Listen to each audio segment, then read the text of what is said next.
Sebanyak 21 caleg terpilih dipastikan tak akan dilantik di gedung DPR MPR besok. Sebanyak 19 caleg terpilih mundur karena maju menjadi calon kepala daerah. Dua lainnya karena alasan di luar pilkada.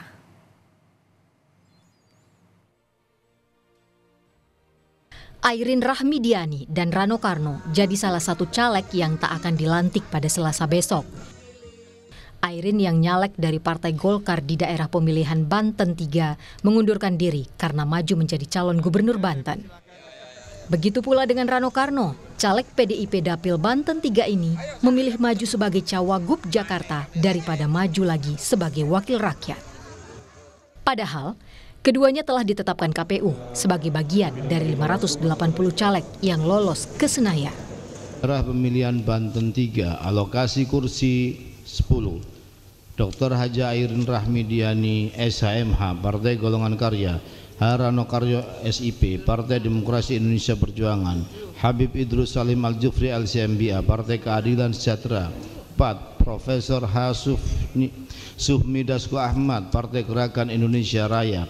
5. Muhammad Rano Alfat SHMA Partai Kebangkitan Bangsa. 6. Okta Kumala Dewi SEMAK Partai Amanat Nasional. 7. Zulfikar Hamonangan Partai Demokrat. 8. Dr. Haji Wahidin Halim MSI Partai Nasdem. Kami mencatat ada 21 caleg DPR terpilih yang mengundurkan diri sebelum dilantik. 19 di antaranya mundur karena bertarung di pilkada. Mulai dari Pilkada Riau hingga Pilkada Papua Tengah. Namun, ada 2 caleg terpilih lain yang memilih mundur sehingga caleg dengan suara terbanyak 3 yang akhirnya ditetapkan KPU. Mereka adalah Sri Rahayu dan Arteria Dahlan yang maju sebagai caleg PDI Perjuangan dari daerah pemilihan Jawa Timur 6. Tim Liputan Kompas TV. Ada yang pergi, ada pula yang datang. Wajah-wajah baru di Senayan akan terlihat saat pelantikan anggota DPR, MPR, dan DPD besok. Bagaimana teknis pelantikan besok? Kita sudah terhubung dengan jurnalis Kompas TV, Masni Rahmawati di DPR RI. Masni, bisa Anda gambarkan apa saja yang sudah dilakukan oleh DPR untuk pelantikan anggota Dewan besok?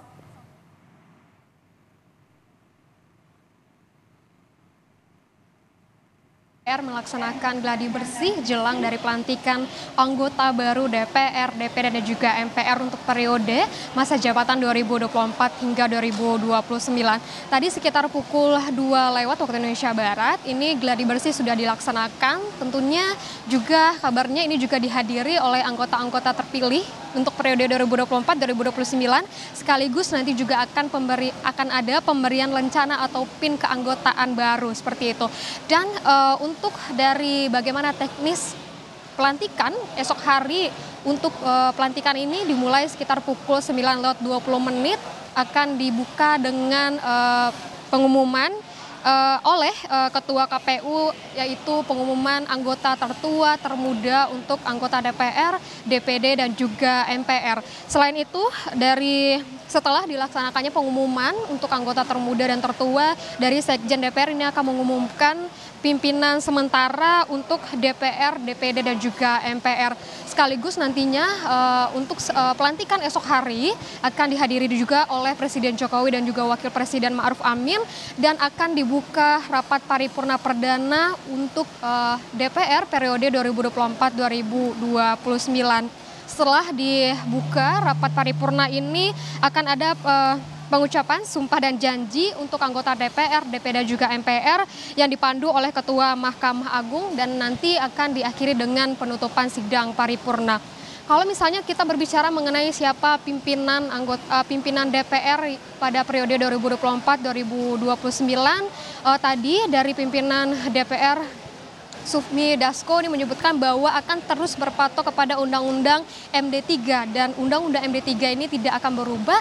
Maka untuk pemilihan pimpinan DPR periode 2024-2029 ini akan sesuai dengan Undang-Undang MD3. Untuk selengkapnya ini penjelasan dari Sufmi Dasko Ahmad.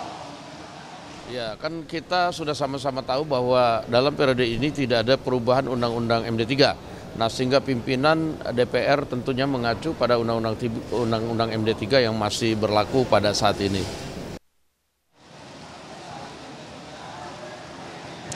untuk dari pimpinan DPR ini akan dipilih sesuai dengan partai politik yang memiliki suara terbanyak seperti itu. Kalau kita melihat kembali untuk dari partai politik yang memiliki suara terbanyak atau memperoleh suara terbanyak di Senayan adalah PDI Perjuangan. Ini bisa saja untuk Puan Maharani berkesempatan kembali untuk memimpin atau menjadi ketua dari DPR RI periode 2024-2029. Namun kita akan nantikan besok pelantikannya siapa yang akan jadi pimpinan DPR, siapa akan menjadi pimpinan DPD dan juga menjadi pimpinan MPR, Cindy. Jurnalis Kompas TV Masni Rahmawati, terima kasih. Selamat bertugas kembali.